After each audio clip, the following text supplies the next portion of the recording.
നിനക്ക് എന്തിൻ്റെ പോരായ്മയായിരുന്നു കുട്ടിയെന്ന്.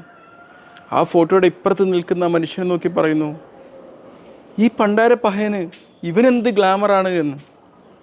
പിന്നെ മറ്റൊരാൾക്ക് വേണ്ടി എന്നെ എന്ന് ചേർത്ത് വെച്ചതിൻ്റെ പേരിൽ, എൻ്റെ ഭർത്താവ് എന്ന് ചേർത്ത് വെച്ചതിൻ്റെ പേരിൽ, അവർ പറഞ്ഞ വാക്കുകളുടെ പേരിൽ എന്തിന് നീ ജീവനൊടുക്കി സഹോദരി എന്നെല്ലാവരും ചോദിക്കുകയാണ്.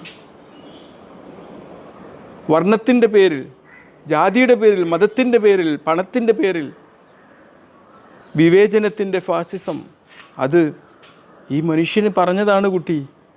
മനുഷ്യനത് പറഞ്ഞതാണ്. അത് നിൻ്റെ പോരായ്മ കൊണ്ടല്ല, വിവേചനത്തിൻ്റെ ഫാസിസം ബാധിച്ച മനസ്സിൻ്റെ കുഴപ്പമാണ്, അല്ലാതെ നിൻ്റേതല്ല. നിന്നെ കണ്ടൊരു സുപ്രഭാതത്തിലല്ല ആ ഒരു